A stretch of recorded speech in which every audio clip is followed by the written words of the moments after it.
but for me, breathing is something else. And I also Hmm. noticed it when I was either doing my own practice or now when I work with clients, like the conversation changes. When I have a coaching conversation and then include the breathing, and then we have another conversation after, it's just a completely different conversations. People are operating from a different space. You're listening to A New Way of Living with Dan Voss, inspiring you to a new life of breathwork, cold therapy, and plant medicine. My guest this week is Steven Ebbers. His personal mission is to help people get clear on the simple things in life that deeply resonate and make you feel nourished. Steven does this by using the breath, designing educational products, asking hard questions in one-on-one conversations, giving talks, and facilitating workshops. In his work, he draws on experiences and background in psychology, hard-fought titles and lost games as a professional athlete, long train rides in India, and the startup hustle. Steven, welcome to the show. Thank you. Good to be here. Yeah, man, I'm so looking forward to this conversation. I actually came across it. I want to give a little bit of a backstory for our listeners of how I came across you. I saw a mutual friend of ours, Reese Peluso. Reese was who I got my certification with at Our Breath Collective, and I saw him post on his Instagram the cards that you offer, the card deck. And for those that are listening, you should absolutely check it out. I think we'll talk a little bit more in this conversation about those cards and how you got that started and the purpose behind them. But anyhow, I saw Reese post on his story these different cards, these different prompts to get you to explore your breath in a different way and just, experiment and explore with your breath in kind of a unique and fun way with these different cards. I have them in front of me, so maybe we can chat a little bit more about that throughout our conversation. But I saw Reese posting about that. I went over to your profile and your website, ordered the cards right away. I got them a few weeks ago, so I've been having fun with the different cards.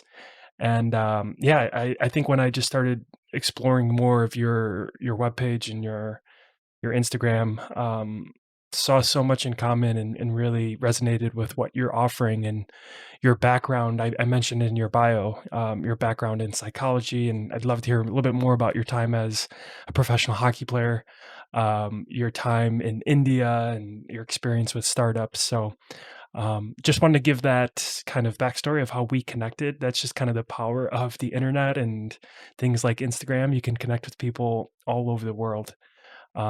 So yeah, man, I'm excited for this conversation, and I'd love to start off hearing more really about your backstory of your experience with psychology, and we can chat about your time as a professional athlete and some of the other things that I mentioned. But for me, what's so cool about our breath is that connection with psychology and how we think and how we feel. And then you kind of get into emotional health.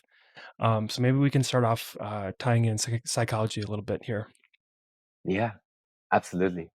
So I guess in terms of my backstory and psychology, like my dad is a trauma therapist.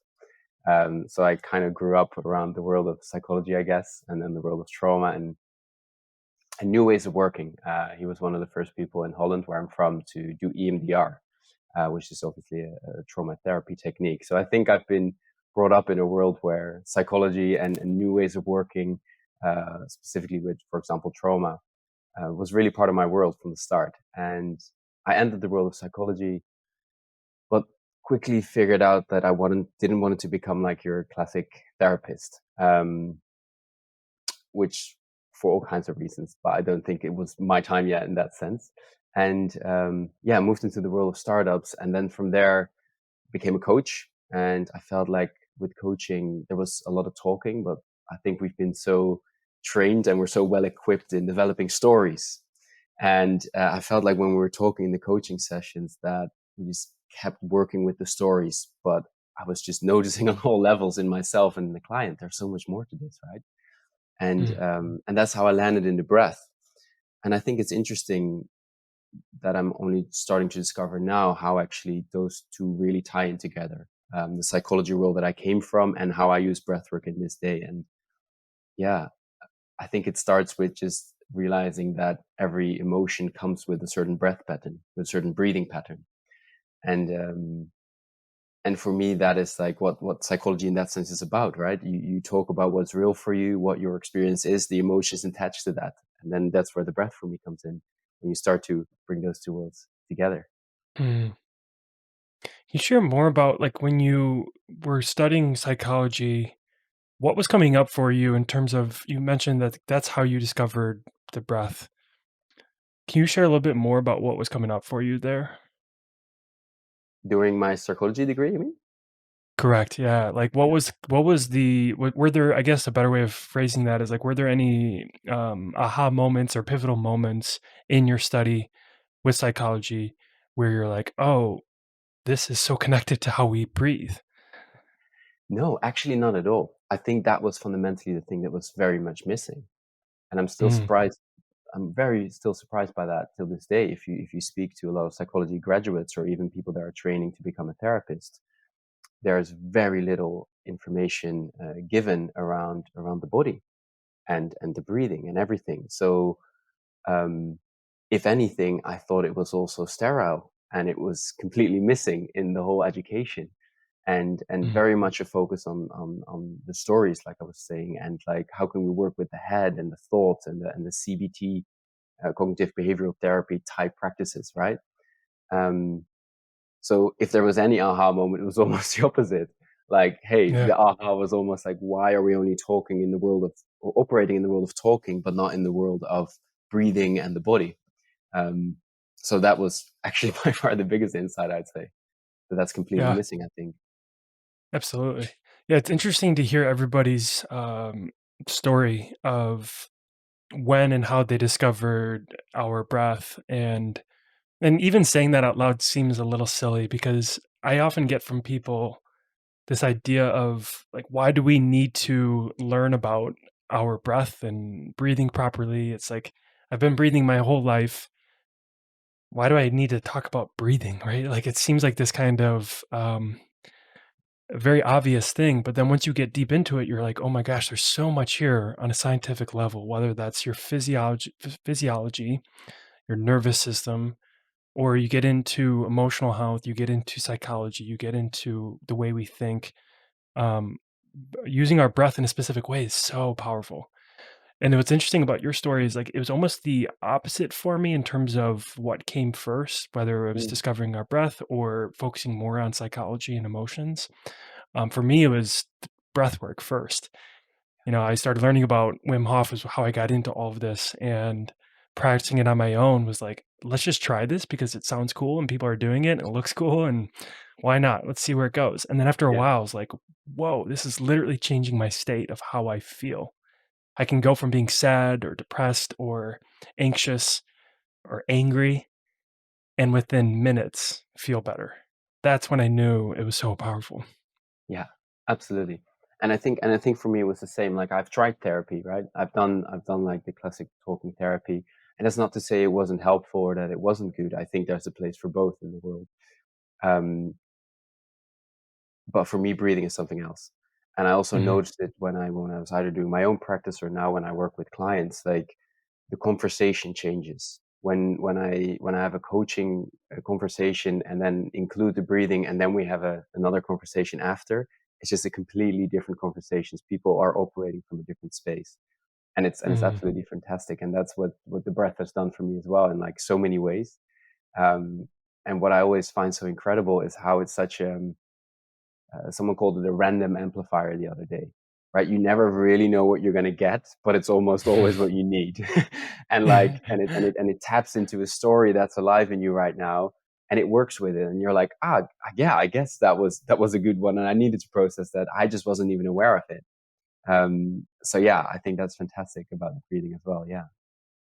I love that phrase, the random amplifier. And it's so true. Like, oftentimes you don't know what you need Yeah. when you go into a breath session or just throughout your week. You might need something, an emotional release, just a pause in your day, Yeah. a break from whatever shit you're facing, like, Yeah. but sometimes you don't know you needed that, and I've experienced that myself where I go into a breath session and I'm, like, literally crying, and I'm like, "What the hell am I doing? Why am I crying right now? I didn't know I needed this."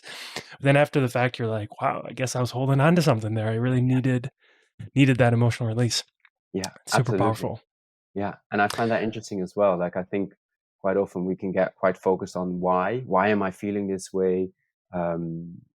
What is the reason for it? What is going on in my life? Whereas sometimes it's simply just attention, an attention that Mm, wants to be released, and you have your cry, or you have your laugh, or you have your shake, or whatever it might be, and it just dissipates. And that's all there was to it. And you don't need to know why after, which I also mm, really like when it's just like, okay, that's where I'm at. And I think it's a very honorable practice in that sense. Like it's completely tapping into your truth, your reality at that moment in time, and almost mm, everything around it is almost not relevant. It's just it is what it is at that moment in time, and it works with what's alive.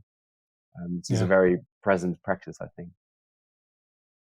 Do you find, as you're working with people that are new to breath work, um, I have an idea. I have a feeling that, like, I know what your answer may be here, but I want to get your insight on this question.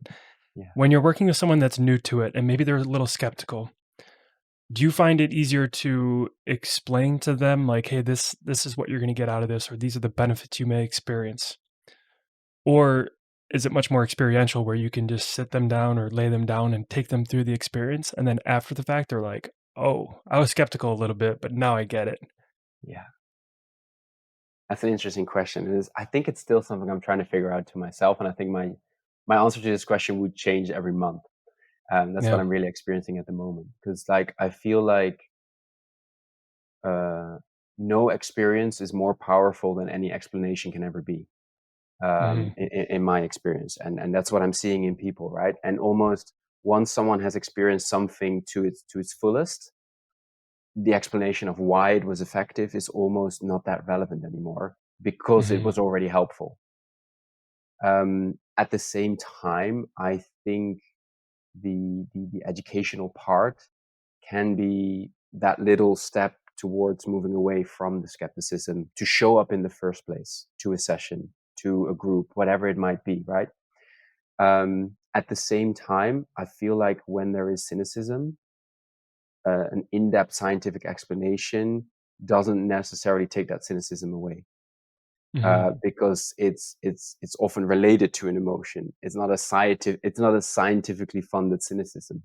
So another argument doesn't really cover that distance, that gap between your cynicism and your willingness to experiment or to experience Mm. something. If that makes sense. Yeah. So I've now started to become more of a believer of experience first. So acknowledging that it might be new, acknowledging that it might be something you've never tried before, or that it might feel a little bit odd. But if you can create a safe environment, can you at least go for it to at least prove to yourself that you were right all along, right? And then Mm. afterwards, Mhm. once the experience was indeed there, um, I think the science can be like, wow, that's really cool. I experienced it and I know why it works. But if the experience wasn't what they wanted it to be, then the scientific side of it won't have made a difference anyway, if that Mhm. makes sense. Yeah. So yeah, but it might be that in 2 weeks I'll say something different again.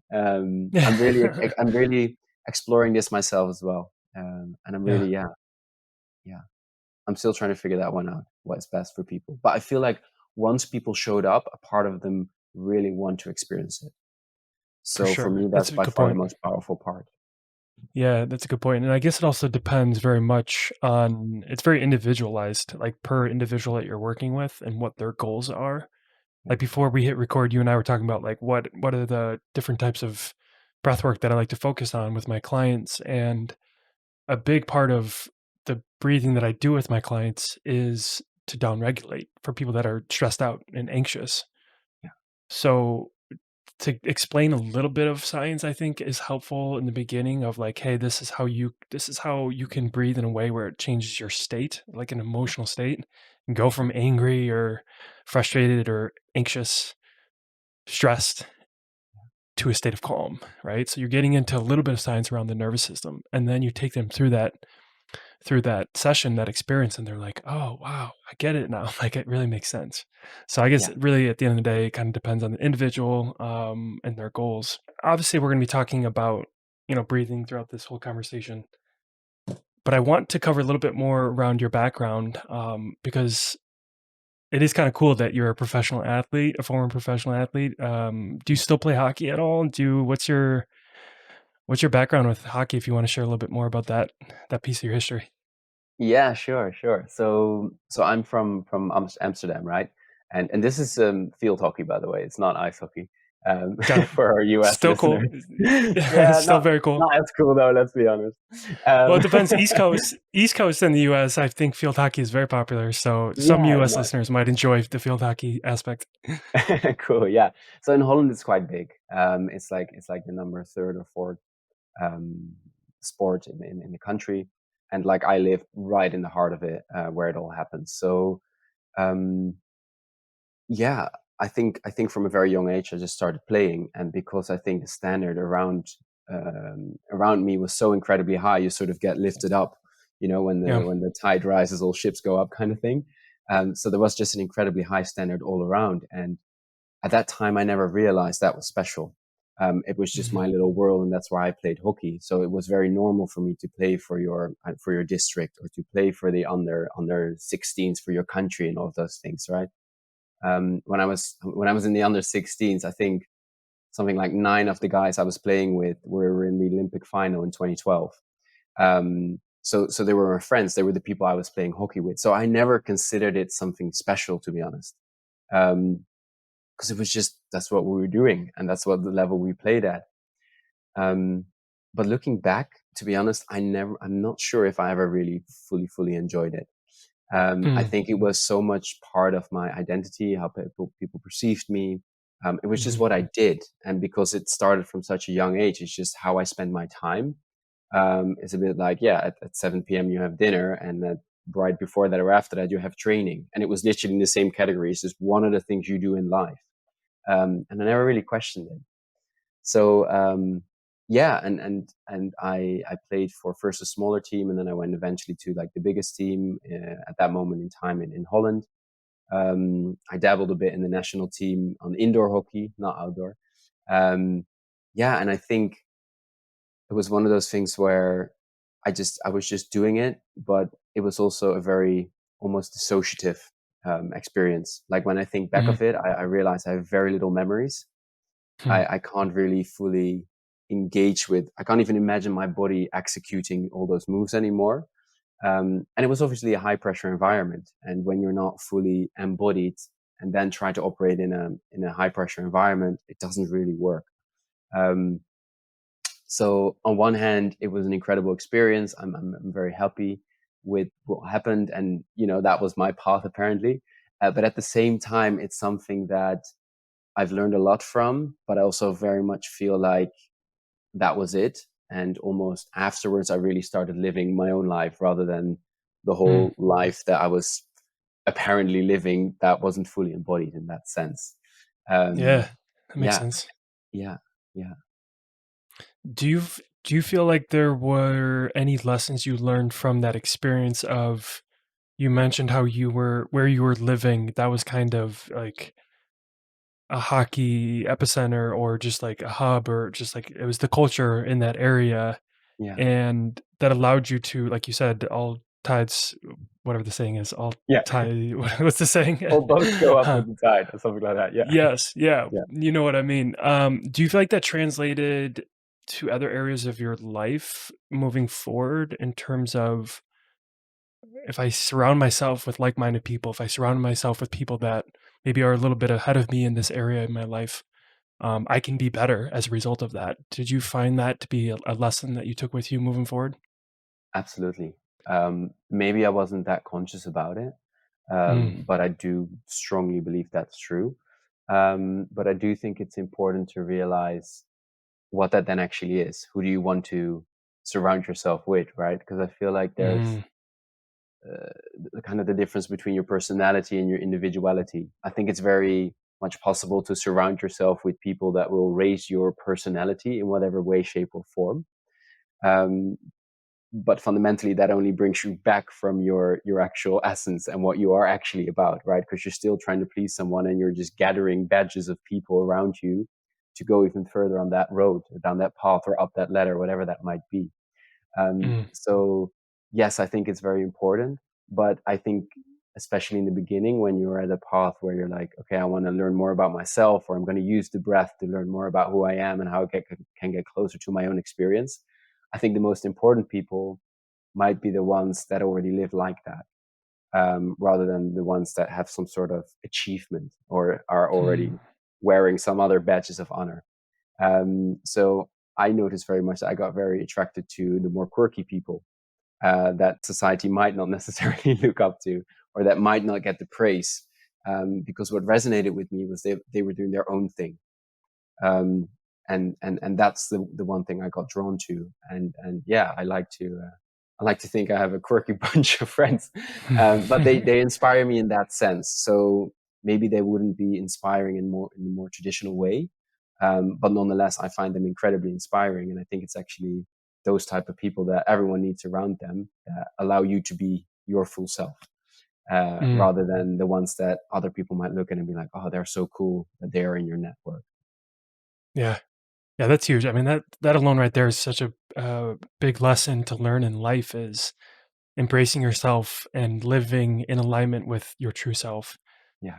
I've had, and I think we all have been there too, where we've had moments or periods in our life where we are maybe, and this kind of goes back to your story with field hockey of maybe living in a period of your life where it wasn't truly what you wanted or truly who you were. It was kind of a product of your environment.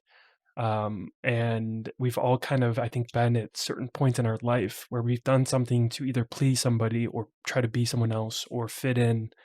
And that's okay for a little while, but after a while, you're going to realize this isn't resonating with me. This isn't lighting me up. This isn't giving me passion. This isn't where I want my life to go. And when you can start peeling away those layers and going out and discovering who you are and what you enjoy and surrounding yourself with people you want to be with, that's Yeah. when you can live, I think, the truest form of yourself. Yeah. Yeah. Well, I think even like you won't be able to keep it up. And I think that's what we're seeing, right? Also with the rise in burnout and anxiety Mm, and all of these like problematic things. And no individual is at fault here, don't get me wrong. But you're not able to keep up a persona that's not you. mm, Eventually you'll start you'll start to crumble underneath it, right? Underneath the pressure, because it's hard work to be something you're not. mm. And I think that really is yeah, is a thing in these days as well. I'm actually quite curious for you as well. Like, was there one type of breathwork that helped you more around that? More around like discovering my true self, Yeah, living out, like embodying my true self. yeah, Yeah, that's an interesting question. I don't know if I've put enough thought into that. I mean, I shared that Wim Hof was really how I got into all of this. So I think as I get more into the space around breath work and I explore different modalities, um, it's fun and exciting to experience like the difference in these different modalities. But the Wim Hof style will always kind of hold a special place in my heart because that was literally how I discovered breath work. yeah, And I know it's growing in popularity, so it almost sounds like a cliche answer. Um, but that's okay, like, it's still how I was introduced to all of this, so that will still yeah, always be it's almost like your first love, you know? yeah, yeah, yeah, Or, like, the first time you traveled outside of your country, you know, the first cool big trip you've had, um, and that was the Wim Hof method for me, right? Like, and it was at a time that I needed it so badly, right? It was in 2020, really, like, the start of the pandemic when I was going through so much personally, professionally. I was, a wedding photographer at the time, full-time wedding photographer, and all weddings were postponed and canceled, right? So I was just like total uncertainty and doubt and fear around where's my business going? Where's the state of the world going? You turn on the news cycle and everything's just like depressing and scary and sad. I went through a breakup that summer. I mean, there was just like a million things going on in my life. Mhm. And to learn about breathing at that time, and I kind of alluded to this earlier, like to be able to lay down for 20 minutes when you're in the state of panic or stress or sadness, and to come out of that feeling so much better. Mm, That's what I got out of that in that summer of 2020. So yeah, I would say Wim Hof was a huge part of that transformation, and really kind of go back to your original question of like discovering myself. That was a huge part of it, because before that, I really didn't know. I don't think, if I look back at that time, I don't think I really knew who I was. I didn't have any grasp on what health meant. I wasn't focusing on my mental health. I wasn't even paying attention to my emotions. mm, And I think that the big driver there in terms of what breath has done for me is raising my awareness. And when you raise your awareness, and that's like by nature what breath work will do for you, is like it's going to make you more aware of everything else in your life. And by raising that awareness, you're more aware of who you are and who you want to be. yeah, So yeah, that was kind of my um, the big moment for me that yeah, really made everything click. yeah, yeah, yeah. No, and I resonate so much with that, right? The well, when you were talking, there's this quote, everyone has two lives, and your second life begins when you realize you only have one. As in, Yeah. like, once it start to click, and like, wow, I've been so numb. I've been so incredibly numb to my Mm, actual experience, mm, and how the breath doesn't lie, and it just goes there, right? yeah. Whatever is real for you, it just goes there, and it opens it up, and it starts to bring it up. It can be confrontational, can be painful, can be difficult, but Right. almost worth it because it raises that awareness, right? It's the one thing Totally. we wouldn't be willing to trade for anything is our awareness, our consciousness. So Mm. any tool that can get you closer to that is just pure, like, wow, power, right? Yeah, it seems like for most people that I talk that are in our world, that are into breath work, it seems like we all sort of have this similar story of life before discovering breath work and discovering our breath and being aware of it, was sort of a numbing life. And maybe I'm speaking for others out of turn here, but it seems like it's kind of a resounding consistent story that I hear, that before they discovered all of this, they just went through the motions, and myself included, right? You just go, go, go, go, go, go. Especially in the US and Western culture, it's like so Oh, much yeah. like you got to work, you got to go to these meetings, you got to get out and network, and you got to, if you have kids, then you got to, drop the kids off at school and pick them up and run errands and run a business. And it's just like Yeah, constantly go. yeah, Um, and that's the whole thing is oftentimes we're not aware of being in that's overly activated sympathetic state. And that's what I've gotten out of this for the most is really slowing things down. It's so yeah, important. yeah, yeah. No, and I think you're completely right. I think it literally is numbness, right? It's a Mhm, trauma combined with stress. Like, traumatized societies combined with stress creates numbness. It's a mm. given. So, and also, and Yeah. I think, and this is what I mean, like, no individual is at fault because there was no moment where someone decided to go into numbness. It was there from the day Mm, we were born, right? So right. our baseline, what is our normality, is basically a sense of numbness, right? It's a completely disconnect to ourselves, to the others, to our outside world, to everything around us, right? And this can be as Mm, spiritual as non-spiritual as you want it to be, but fundamentally, it is a numbness and a disconnect from what is actually real for you. So I think, yeah, it makes total sense that through the breath, life begins, right? Literally when you're born, but also when right, you get older, when you start breathing, um, it can't lie. It doesn't lie. It will go where it hurts. right. You might be able to block it, sure, but you won't be able um, to not feel when it goes to the places where feelings happen. 100%. Yeah. As we're talking about all of this, the thing that's coming to mind is this huge need for a focus on education around breath work in schools and for younger people. Like we hear often people say like, "Oh man, I wish I really learned about this when I was younger. I wish school Mm, taught me about finances and, some more like important things that are practical day-to-day stuff rather than I don't know, some whatever it is that I learned in school that I'd never used ever again." And for me, Yeah, breathing is one of those things, like, why isn't this being taught and integrated into our curriculum? And I think maybe it is in some parts of the world, but certainly not in the US. It doesn't seem like we have a whole lot of education from a young age around this, because I didn't know about it until I turned, like, I'm 30 now, yeah, probably around 28. It's literally 2 or 3 years ago, right? So, like, 27, 28 is when I learned about this. Like, yeah, what? yeah, So yeah, I don't know if you have any thoughts on that, but I really, maybe, I mean, I guess that's part of why we're doing what we're doing, is yeah, we get to kinda choose how to integrate this into the world. yeah, Um, so yeah, I think, one of those areas would be to, bring this to the younger generation. yeah, absolutely. And like it really, um, it scares me as well, right? Like I was listening Mhm. to how the concept of capitalism kind of came about, and it was really when we started farming, right? Mm. We were hunter gatherers, and we started farming, and our quality of life didn't go up.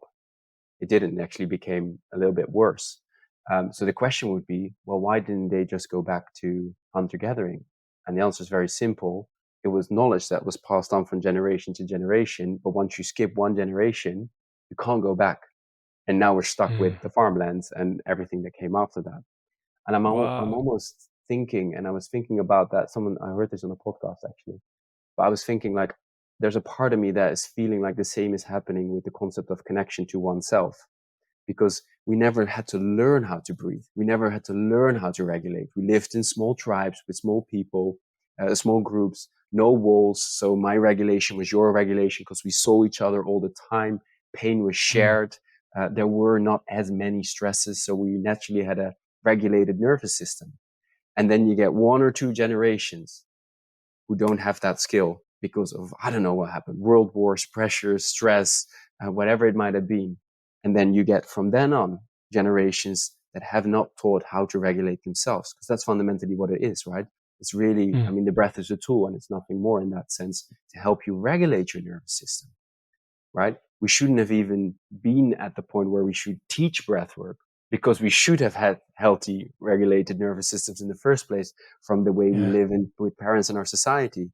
But this is why it Mm. scares me, because it takes one generation not to pass that knowledge on to the point where you can't go back to regulated nervous system. So it is literally like the work is literally that, like Yeah. first becoming aware of what we don't have, which is the regulated nervous systems, and then slowly from there hopefully start to affect society in a way that we can slowly start to move away from the massive stresses and trauma responses we're seeing around us. Mm. So yeah, if the breath for me is one of many tools in that sense, but it should be everywhere, right? Or just general movement, or like, what is an emotion? How do I feel an emotion? How to express an emotion? We don't teach any of that. We put people in a classroom and we tell them to sit still, and when they move, we call it ADHD and we give it medication. Right? It's Mhm. like, no, these are nervous systems that want to move, right? They want to be Yeah. alive. They want to move around. A healthy body moves. So you're basically teaching people to numb themselves from the day we're practically born. Be quiet, sit at the table, be on time, and crossing our own boundaries constantly. We're constantly being forced to cross our own boundaries. Go kiss grandma goodbye. I don't want to kiss grandma. I like her, but I don't want to kiss her. No, okay. So we have to walk over and give someone, right? So we're constantly being taught to ignore our own boundaries and to listen to the grown-ups, and not innately feel and respond to what we need.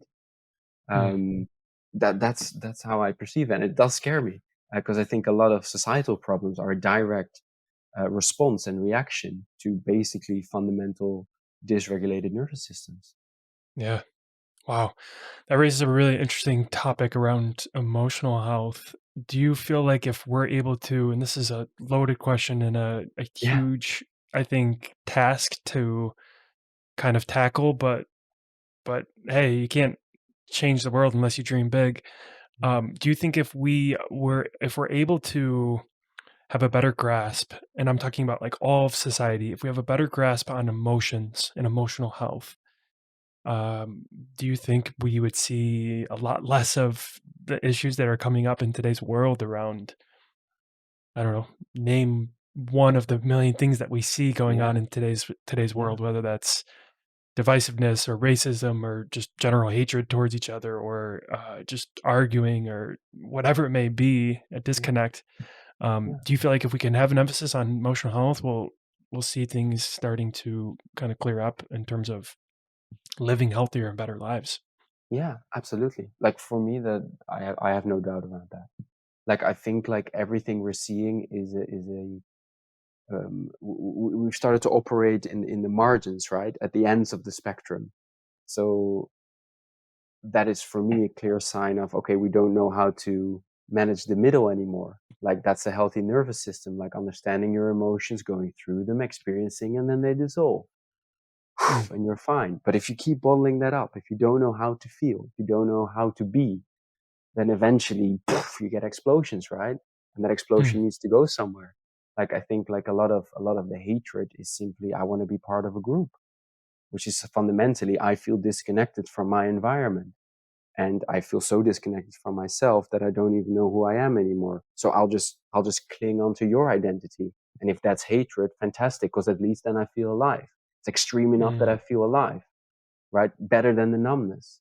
And I think like we're seeing that everywhere, right? And there's quite a lot of research out there. Like the more disconnected we feel from something, the easier we find it to hurt it, to give it pain. Um, in other words, if we're seeing everywhere that the mainstream almost line of thought is more extreme and forceful towards others and towards whatever that may be, right? Animals, nature, people. I think that's a direct result of a disconnection to oneself and to the people around you. Like it's very hard. mm, Like even if you're sitting and you're looking at an ant, and you see it and you really connect to it, try to kill it then. It's really hard. Whereas if you just see it, mm, you disconnect, and you just go boom, done, right? And it's that. That was that.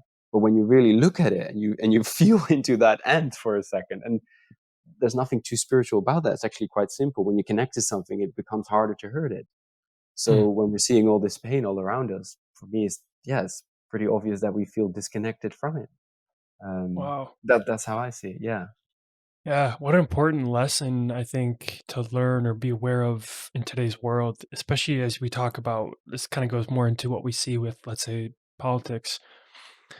It's like if you take some time to listen to that person's viewpoint, like strip away the fact that you maybe disagree with them entirely yeah, and strip away this idea of whatever they are about to say, I'm just going to disagree and fight back and argue back and, squash whatever they say.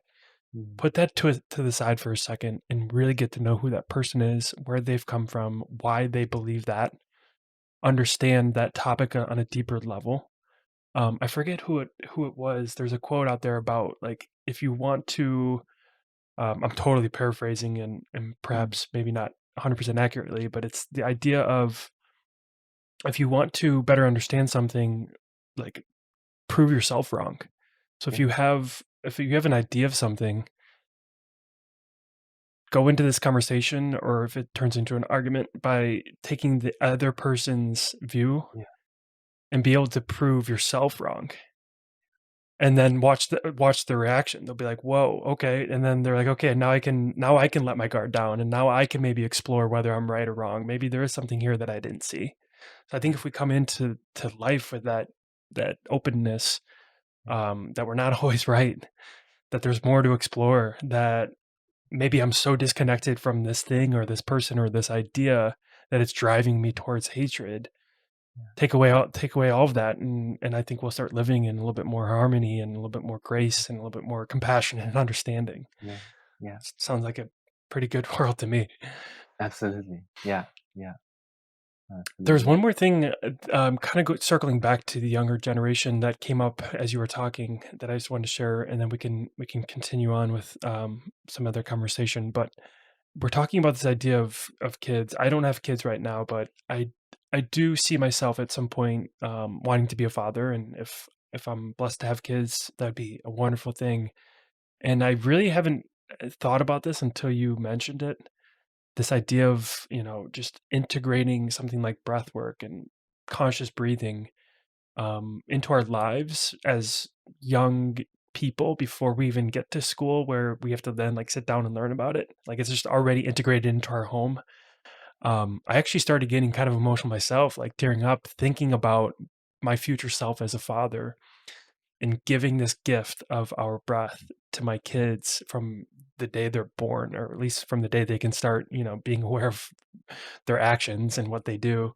Um, what a cool thing to do, right? Like whether that's just sitting down at the dinner table before we have dinner to take 3 conscious deep breaths, or share with them like here's how you can breathe in a certain way, or take them through a guided breath practice as kids. Like that would be so cool. So I think what I'm getting at there is like if you're learning about this as an adult, don't let it stop with you. Like bring it down to your kids and the younger generation. Like give them Yeah. that gift as soon as you can.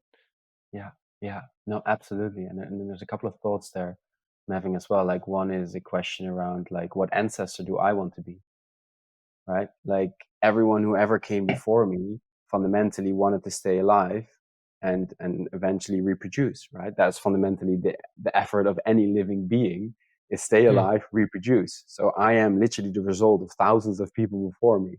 So who am I to stop that? Right, in a mm, way, and to not pass that on, that awareness, that consciousness, that experience of life in itself, which I think is an interesting question, right? Like ancestral, like like which ancestor do I want to be? Like how do I want to treat the world for next generations to come? The other thing that came up when you were talking was, I think, funnily enough, we used to always do that, right? Like pranayama, thousands of years old, was practiced by entire families. I think my understanding of it is that a lot of breathing practices basically got included in religion, and we kind of forgot that they were fundamentally breathing practices, yeah. right? Like you talk about before you eat, take a couple of breaths. Well, what do religions do? They thank the food. They take a moment of silence. They take a couple of deep breaths. They just do it to a god. But fundamentally, that's what you're doing. You're preparing your body to eat. Mm, Singing in church or whatever religion, right? There's so many singing practices. There's tons of yeah. research out there right now that is showing the power of breathing together, humming together, making sounds together, and how you feel good. No wonder people felt enlightened in Wow. church-like environments. You're literally toning your nervous system, right? So whether it's religion or science, it doesn't really matter. These are practices that have been in our society for ages, but only recently have they really become like I'm an atheist. I grew up without a religion. Mhm. Um, in that sense, right? And I think more and more in the Western society this is what we're doing. So yeah, if that's what it would take, that we literally sit our kids down and we teach them this new form of Yeah. religion, that would be great. And it's actually interesting as well. Yeah, one of my friends was telling me the other day that in the I think it was in Punjab or the Indus Valley, where a lot of Hinduism was developed. I'm talking about things I don't know that much about, but it was so fascinating. He was saying there were statues of people doing breath work, right? So it Mm, wasn't praying to gods and everything, but it was literally praying to breathing and like living a healthy lifestyle. That's what people apparently were praying towards. And I just thought that wow. was so cool, right? It's like, wow, we really have to go back in time and reintroduce all of that into the modern day. Yeah. Yeah. What's so cool about what you just shared there is it ties in so nicely with what we were just talking about, this idea of emotional health. And if you're disconnected to something, you're more likely to lean in towards a negative emotion like hatred. If you're just so disconnected towards it, you lean right into that because it's the easiest, most convenient thing. But Yeah. what we're talking about here is with breathing and how it can connect all of humanity, regardless of your beliefs, regardless of your religious beliefs, where you live in the world, what kind of family you come from, what home you come from, whether you pray or not pray. Like it's breathing. It's a Yeah. physiological thing that we Yeah. all do as humans, and it's one thing that we can all share in commonality. Yeah. Um, what a cool thing that is. So just wanted to Absolutely. highlight Yeah. that. Yeah. No, there's this like his friend is Daniel OJ. I don't know if you've ever heard of it. He's all in the world of tantra. I know very little about tantra, but I was watching a recording of his, and he's like a master in four different disciplines, like Zen, Chen, etc. Right? Like most people might be lucky if they get become a master in one. He's four, and he says the one Wow. thing they all have in common is breathing. They just disagree on how to breathe, Huh. but that's the one thing they all have is breathing, right? So it's Yeah. always been there. Yeah, Yeah, I guess one thing that comes up there too is when I share with people that I'm a breathwork facilitator, breathwork coach, they often say, "Oh, I haven't really done that before. Like, I haven't done a guided breath session or conscious breath work." But when I go to yoga, we breathe, like, we focus on the breath a little bit. Or they'll say, "When I meditate, I like to focus on my breathing." So Yeah, my point is, like, there's so many things, or exercise, right? Like a runner, think about how important it is to efficiently breathe while you're yeah, you're exercising or running. Like, there's so many different things, yeah, and that's the thing I tell people. It's like maybe breath work of what you know it as isn't necessarily for you. Like mhm, maybe you've tried it and you're like, I didn't really like it. But then find that thing that you do enjoy, or maybe you're already doing that, and I almost can guarantee you breathing is a part of that, whether that's running, yoga, cycling, meditation, yeah, wanting to sleep better. Like, this yeah, applies to so many areas of our lives, yeah, um, which is really fascinating. yeah, yeah.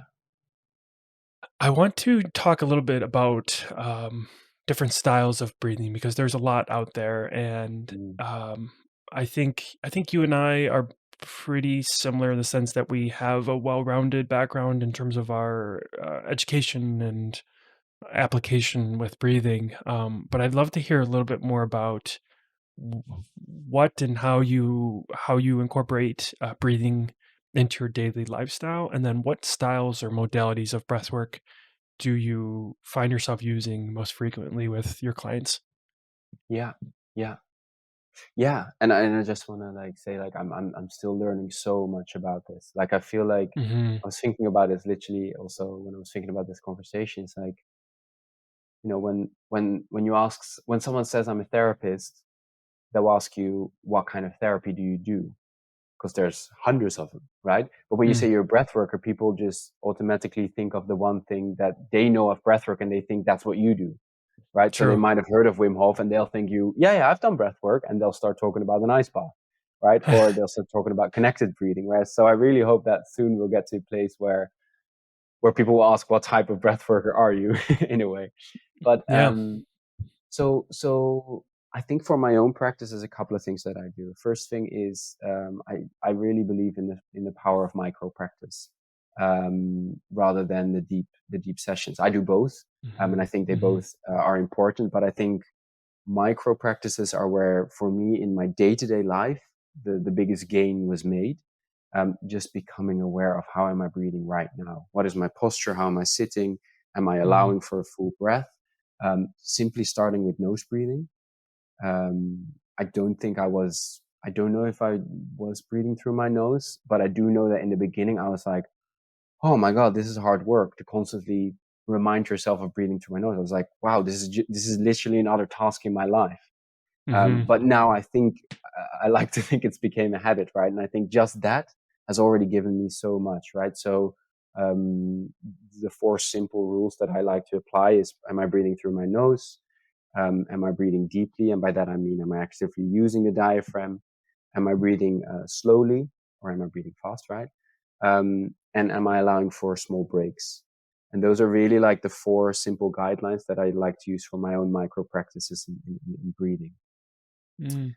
Um, and that has already given me a lot. Yeah. Now, when I do my own sessions, I I really like to incorporate body work as well. So to really also move the body whilst I breathe.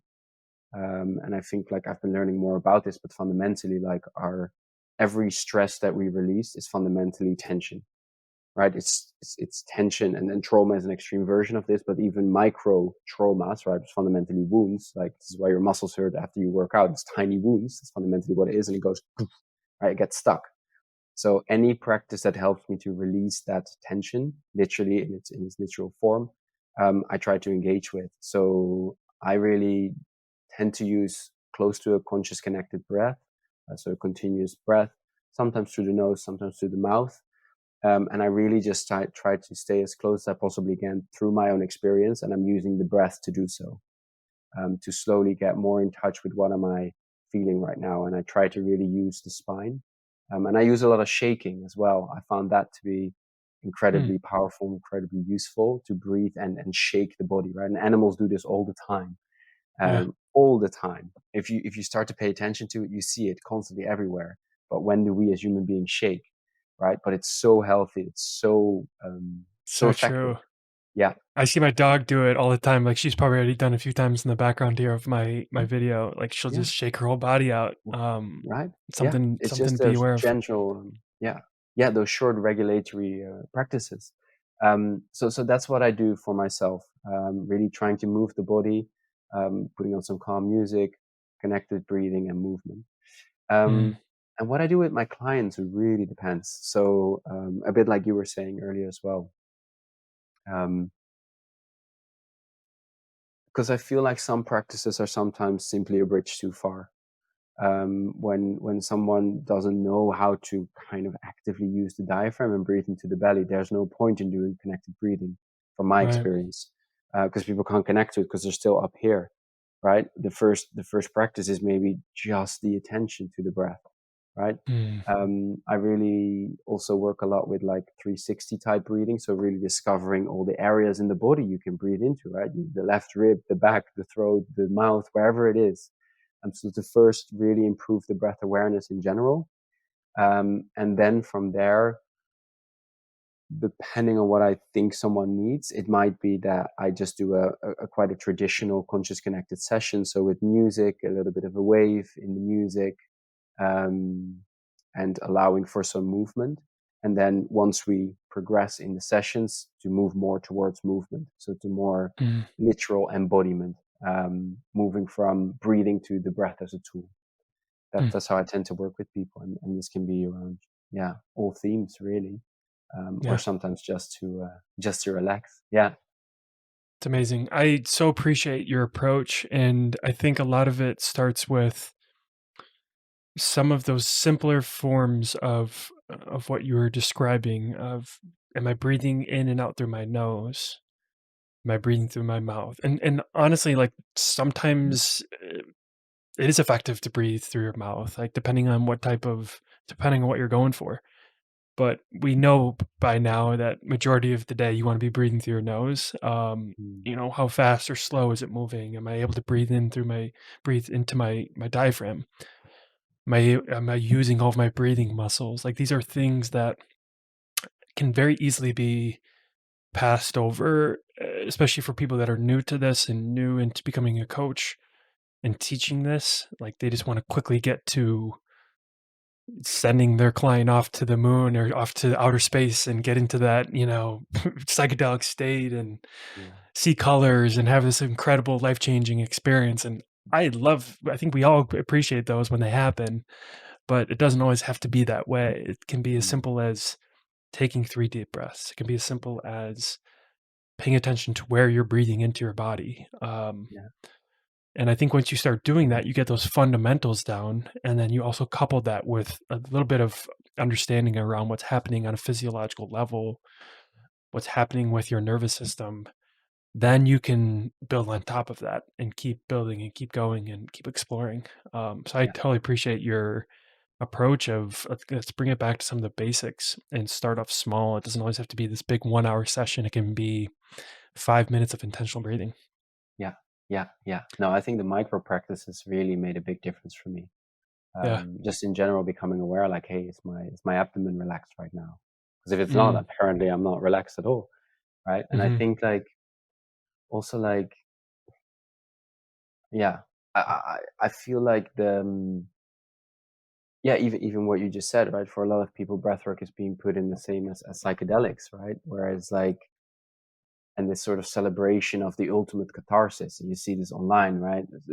People breathing with people and like having a big release, and I'm like, well, yeah, but at the same time, like we also kind of know that the real growth is not necessarily at the big catharsis. It's more Hmm. actually learning to regulate your nervous system, right? And also the sort of this celebration of having that sort of out of body experience to me is like, it's cool, but it's just an experience, Hmm. because I think real growth and development and getting closer to our individuality happens inside the body. It doesn't happen there, it happens here, right? Which means Right. that if you take off, or where did you go? How is that different from dissociating, right? Mm, A pleasant version of it, sure. But are you really in the body? Are you really learning how to regulate yourself? Or did you actually take off, but to a nicer place than you normally do? Right. mm, So also I find that this kind of like celebration of that deep heart catharsis or the taking off. It's like, well, they're both interesting experiences, but I wonder, not to say there can't be breakthrough experiences. Like I've had those myself, really deep sessions where you're really like deep catharsis and something comes out that you didn't even know you could possibly produce in terms of yeah. sound and volume of crying. But at the same time, it's like, I do really believe that the true, not true, but the most helpful version of it is the consistent learning to regulate, learning to tolerate difficult emotions Mhm. rather than the bomb, the full force or the taking off. But Yes. you're learning to slowly expose yourself to uncomfortable feelings, which is fundamentally what I think what you also do with cold water, right? You're Mhm. learning to tolerate slow stress or low levels of relatively low levels of stress, and to learn how to regulate yourself when you're under stress or when you're under pain or when you're under rage or anger or difficulty, whatever it might be. Mm. Um, so yeah, that's how I see it. So true. So, I mean, I love what you talked about there of this idea of real growth and change and transformation and understanding and awareness. It happens inside the body and not necessarily out into, whatever out of body experience you have. And again, I appreciate those when they happen, but Yeah. on a day-to-day basis of what we're really going for and appreciating when it comes to our breath is just that everyday awareness, and that can be through the micro practices that you're talking about. For me, a big moment was understanding that nasal breathing, and the big shift for me was mouth taping at night and getting myself into the habit of breathing through my nose while I sleep. And those first 2 days, it was weird. Like I end up ripping off the tape halfway through the night, and it was uncomfortable, I probably felt like I was gonna, I don't know, stop breathing or something or Mhm. suffocate, and after a few days, after a week, I finally got it, and I was able to sleep Mm. through the whole night with the tape over my mouth, and then realize, "Whoa, I can sleep deeper." Like, I was literally getting 6, 7 hours of sleep and waking up feeling more rested. And Mm. before I would need like 8 or even 9 hours, and I would wake up and still kind of feel like I didn't sleep that great, and I was still kind of, not super well rested. So the fact that I could sleep a little bit less, get into a deeper level of sleep Mm. simply by putting a piece of tape over my mouth and breathing through my nose. And then what happened there was now my muscle memory was Yeah. saying, "Hey, breathe through your nose now," just throughout the day, and I didn't even have to think about it. Like my mouth is now pretty much closed unless I'm talking. Um, so that was a huge moment for me, and it really changed my whole health. I feel like uh, in so many ways, right? Like if you're sleeping better, that's going to help your sleep or your health in many ways. But just having better energy and better focus, it really was a game changer. Yeah. Yeah. I've had a similar experience with running and nose breathing. Hmm. I didn't actually tape it, but I just tried it. And remember the first time someone told me about it or I read about it, I think it was online. And I was like, Hmm. "Oh, okay, I'll try that," like naively. And I was like, "How is this possible?" Like, I can't run for more than 20 meters without going through the Right. mouth. And then I started to train it and train it eventually. And now I find it easy. But Yeah. it takes some time, right? But yeah, the impact on your fitness levels, um, and like how also in a lot of sports is not even taught, right? Right. To use the power of breathing, but that the best athletes, they really actively use it as well, with a Hmm. heavy focus on the nose breathing for fitness levels. Yeah, it's Yeah. incredible. Yeah. It's pretty remarkable. Yeah. I want to, while we're talking about this topic of micro practices, I would imagine your understanding and your appreciation of kind of the simpler things of life and of breathing was how you came up with your deck of cards. So maybe you can share a little bit more about how you came up with this idea, how you Yeah. came up with the different prompts on these cards. What was the inspiration? How did this all kind of come to be? 'Cause Yeah, they're really yeah, cool cards. Like I said earlier, I got them a few weeks ago and I'm loving them. Like, it's just so cool for me to just pick up a card and do something or think about it in a different way, and I'm excited to start using these with my clients. yeah, yeah. No, that's cool, and I'm happy you're enjoying them. So basically, they were just a passion project. Like I ended up creating actually a little kids cartoon book for my nieces and nephews for Christmas. I was just like, oh, that's Nice. cool. I normally always buy a book for them. Maybe I can create my own version of it. So I did that. I really enjoyed the process. So then I was like, okay, well, if I enjoy writing and creating a physical product, maybe I can make it a little bit more useful rather than my four nieces and nephews, right? So I was like, right, well, obviously breathing. And also one of the things I felt was like whenever I'm looking for a breathing practice, I always have to go on my laptop or my phone, which I don't necessarily want because I often do it in the morning and I'd rather not immediately use technology. And then I ended up scrolling through like loads and loads of videos and trying to find the right one. And you play it, and 3 minutes in, you're like, man, it's not really what I feel. And it didn't really encourage me to develop my own practice because I was just copying what I was seeing. So I was like, well, what if I bring those two together, really? So that's where it came about. It was just a passion project. I was like, this is fun to make. It encouraged me to do some research and learn more about breathing. And yeah, so that's why I ended up creating this, like 30 practices per day. And I really see them Mm, as not as doctrine at all, but more as inspiration for how you want to breathe that day or the little exercise you want to do. So I hope when people read them a bit, like you said, that they are more an inspiration and they make them their own. The exercise, they make it their own rather than that they do exactly what's on the card. mm, Because I feel that's when you start to really own your own little practices. That's when they are the most powerful. Um, yeah. So, and I divided them into three categories because I thought that was useful. So it's like relaxation, activation, and just breath awareness in general. And cool. also little exercises that are, yeah, more fun, right? There's one about observing people on the tube and seeing how they breathe, right? And things like that. Yeah. So every time I just had an idea, I just, yeah, wrote them down. And eventually I had like, I think about 30 of them. And I was like, great, one for each day of the month if you want to. Mhm. And So there we cool. go. Yeah. I love that idea of having the prompt or the exercise on the card, but then encouraging people to take it and use it in their own way. And that's something I usually encourage the people I'm working with and clients I'm working with is I'm there to guide you and to lead you through an experience, but at the end of the day, you're in the driver's seat. This is your breath, this is your body, this is your experience. You can take what I'm giving you as direction and guidance, but then explore with it and play with it and have fun with it and make it your own and give yourself what you need. And I think that is a really cool way of looking at things, not just with our breath, but in our lifestyles and our health. So I love that approach. Yeah. Yeah. And I think it's also fun because it shows people that there's so much more to breathing, right? A little bit Yes. what we were talking about before. Like they might have done one practice and they think that's what breathwork is. And I get so many friends asking me as well, like, "Hey, where do I go, or what do I do next, or where do I go?" So I think like just like a random selection in a way of little practices you can do might broaden your spectrum of experience when it comes to breathwork. Yeah.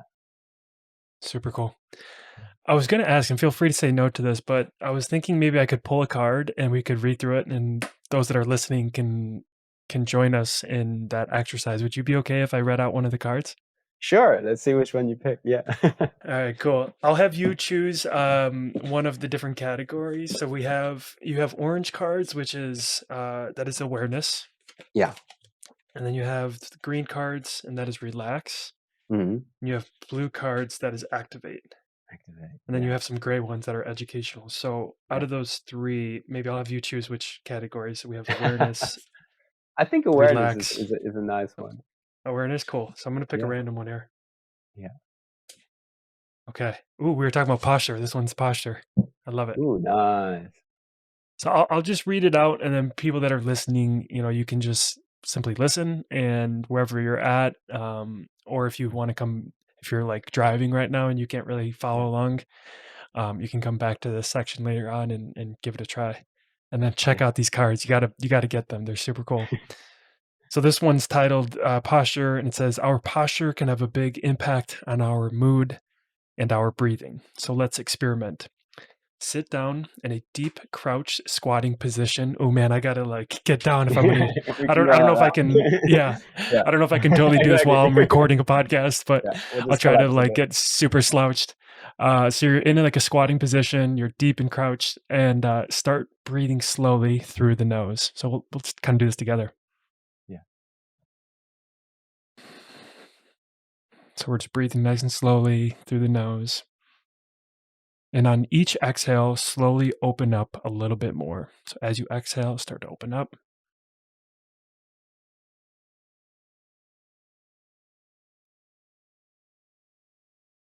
Your final position should be standing upright. Again, I'm recording a podcast right now, so I won't be able to stand, but shoulders back as if you are being pulled up in the air from the heart.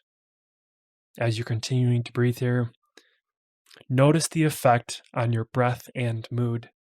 And at this point, you can be standing or at least sitting up in a very straight position here. Which posture feels more natural and which one feels the best? Yeah. Nice. Yeah. It's And amazing, this is man. It's actually, amazing. yeah, yeah. Well, I think this is a really interesting exercise. Actually, tomorrow I'm doing a practice with a guy. His name, he runs a YouTube channel as well, a big one called Parallel Movements, and Cool. we're basically doing a breathwork and natural movement session. So this is one a classic exercise that you could build on, right? Because you can start crunched and go up, but you can also find Yeah. yourself in a position and notice what rocking would do. Or can Mm. you, he said, can you pretzel yourself up and still find space, Huh. right? So really good practice to, for example, breathe into different body parts, and to eventually like fully breathe with the breath. There's an incredible exercise, is Sufi chakra breathing. I don't know if you ever tried that. I haven't tried it. I've Um, heard of it, but yeah, super intense. But where you literally, with every breath, follow the oh, okay, full that's what natural that movement. is. I didn't realize. Yeah, and Yes. like super Yeah. intense. Oh, oh, Yeah. wow, it's incredible, right? But It's this is really just, cool.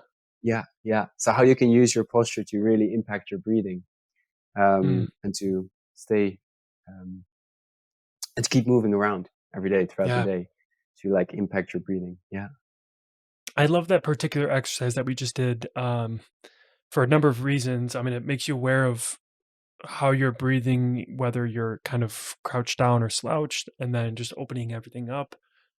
yeah, But at the very least, even if you're not having a huge emphasis on your breath or your exhales, at the very least, it's a reminder to work on your posture and sit up straight or stand up straight and tall. And I mean, yeah, I think that's something we could all use a little bit more of.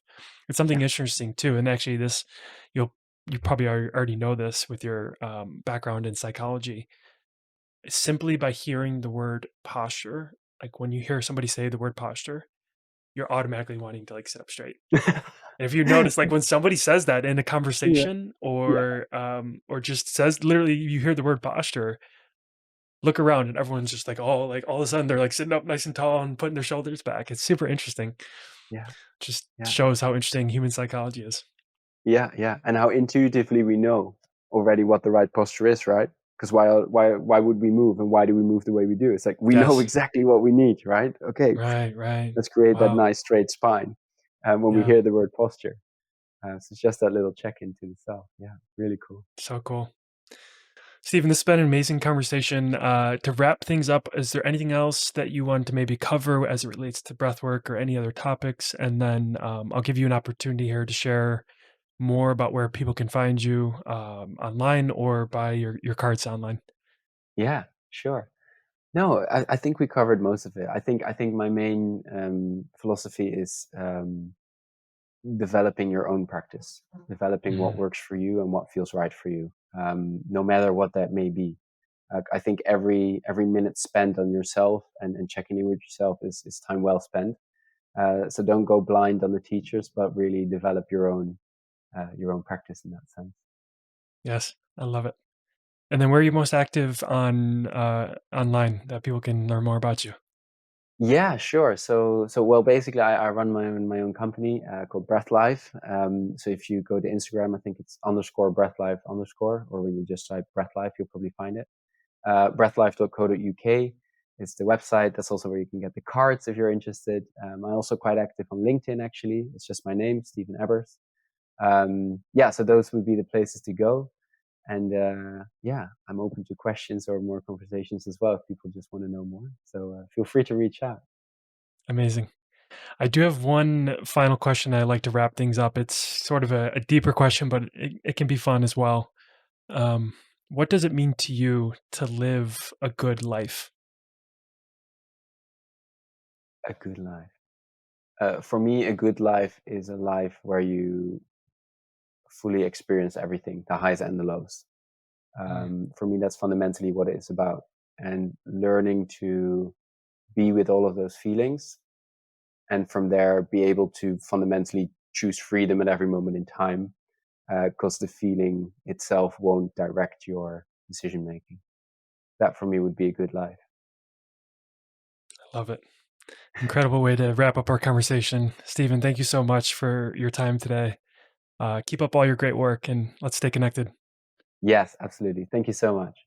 All right. Thanks, brother. I'll see ya.